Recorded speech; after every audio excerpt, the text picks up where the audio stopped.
it's Catherine from Jayne Catherine on Books, and here I am with a book a day, day 33. Yes, didn't have to look once at my prompter over there.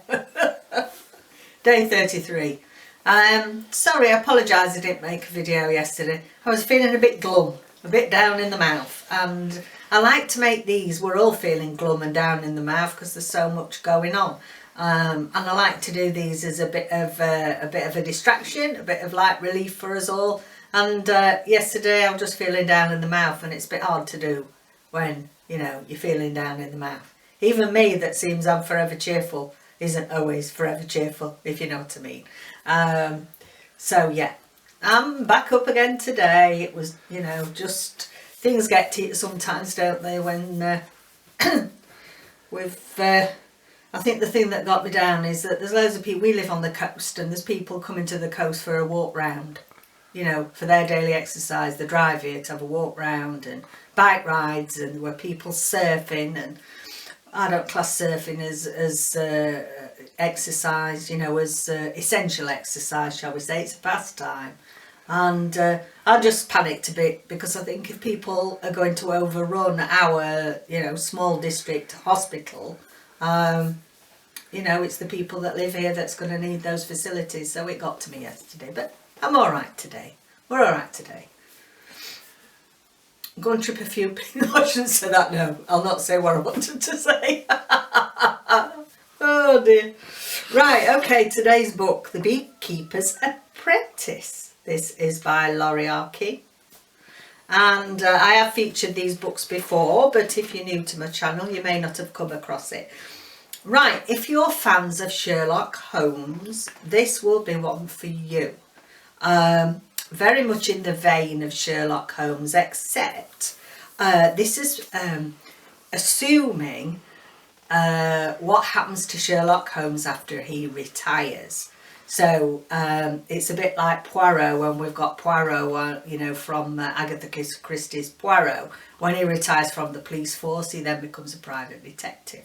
Well, this is assuming then that Sherlock Holmes has retired, and as we get later, it's no spoiler to say this is about his relationship with Mary Russell, who becomes his wife. So it's as if Sherlock Holmes got himself a wifey. And yeah, she's very clever, she's very scientific minded, she thinks along the same lines. She's like a female version of Sherlock Holmes, really. He couldn't have chosen a better wife if he was to choose one.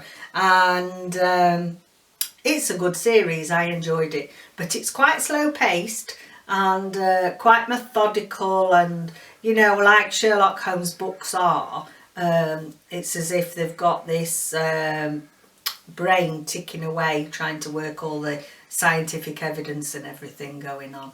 Does that sort of make sense? Yeah, that's how I see Sherlock Holmes.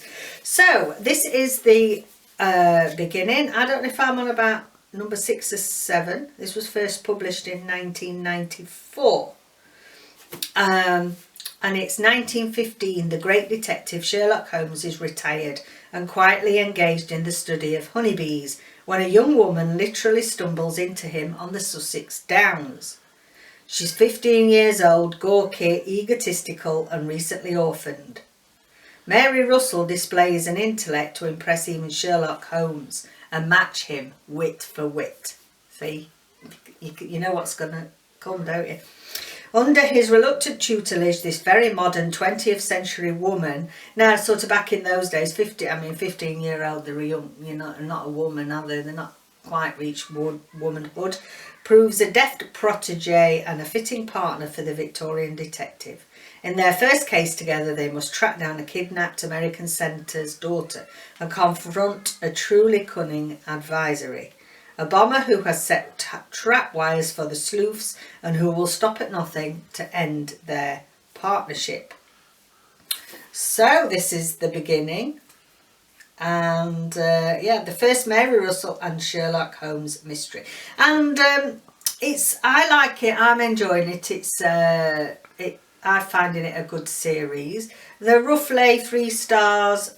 I give them 4 stars if there's an exceptional plot involved in it, but you know, they're not fast paced, and they're not always what's the word, riveting. They're not always riveting. They can be plod along till you get to the answer. But yeah, I think they make a nice change. They're not we're not blood and guts and everything gory, so you know, if you want something a bit lighter, then I think this is a good series. So there we are, book of today, The Beekeeper's Apprentice, Mary R. Russell. So I've decided to stop the bookshelf challenge unless everybody else, you know, that we're getting, I've tried looking at different random word calculators. I've tried to find random book words. I've tried to find all sorts. So unless I go away and think of some good words and put them in a pot and pick one out at random by number or something like that, I'll have a think about that.